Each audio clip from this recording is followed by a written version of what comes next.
তাহলে কি এবার সত্যি সত্যি পারির বিয়েটি শাহেনশার সাথে হয়ে যাবে? বিস্তারিত জানতে সম্পূর্ণ ভিডিওটি দেখতে থাকুন। আসসালামু আলাইকুম প্রিয় দর্শক, সবার কি অবস্থা? হাজির হয়ে গেলাম দীপ্ত টিভির নিবেদিত দেনা পাওনা নাটকের 33তম পর্বে কী সব ঘটতে চলছে তার অগ্রিম খবর নিয়ে।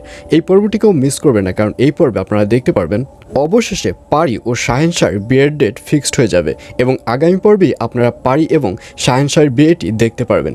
এবং এক পর্যায়ে পারিকে দেখা যাবে সে বিয়ের শাড়ি পরে সাজতে থাকবে, কিন্তু পারির বাবা মা এবং পারির ভাই কেউ এই বিয়েতে খুশি নয়। তাদের সবাইকে মুখ কালো করে দাঁড়িয়ে থাকতে দেখা যাবে। তখন পারি বলবে, তোমরা এভাবে কেন মুখ কালো করে দাঁড়িয়ে আছো? তোমরা আজ না হয় আমার সাথে একটু ভালো ব্যবহার করো। আজকের পরই তো এই বাড়ি থেকে চলে যাব। এই বাড়ি থেকে বিপদ আজকের পরই তো চলে যাবে। আজকে না হয় আমার সাথে একটু তোমরা ভালো ব্যবহার করো।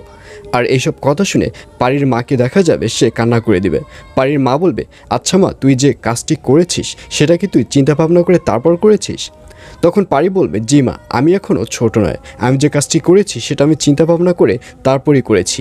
আমি শাহেনশাকে আমার মন থেকেই বিয়ে করতে চাচ্ছি। এইসব বলতে দেখা যাবে পারিকে। আর অন্যদিকে কানাডা থেকে রিয়ার মায়ের চিঠি পেয়ে রিয়া পুরো অবাক হয়ে যাবে। আসলে রিয়ার মা রিয়ার বিয়ের কথা শুনে কানাডা থেকে চিঠি পাঠিয়েছে এবং সেই চিঠিতে রিয়ার মা লিখেছে যে রিয়া আসলেই যে ছেলেটিকে বিয়ে করতে চাচ্ছে তাকে ভালোবাসে কিনা। রিয়ার মা লিখেছে যে আসলে আমিও তোর বাবাকে ভেবেছিলাম যে বিয়ের পর থেকে তাকে ভালোবাসবো, কিন্তু যে ভালোবাসা বিয়ের আগে হয় না সেটা বিয়ের পর কেন আর কোনো জন্মেই হয় না। আর সেজন্যই আমি তোকে জিজ্ঞাসা করছি, তুই যে ছেলেটিকে ভালোবাসিস তাকে কি তুই ভালোবাসিস? তুই যদি তাকে মন থেকে ভালোবাসিস তাহলে তুই বিয়েটি কর, আর তুই যদি তাকে মন থেকে ভালো না বাসিস তাহলে এই বিয়েটি তুই ভুলেও করিস না। আর এইসব কথা শুনে রিয়াকে দেখা যাবে সেও একটা টেনশনের মধ্যে পড়ে যাবে।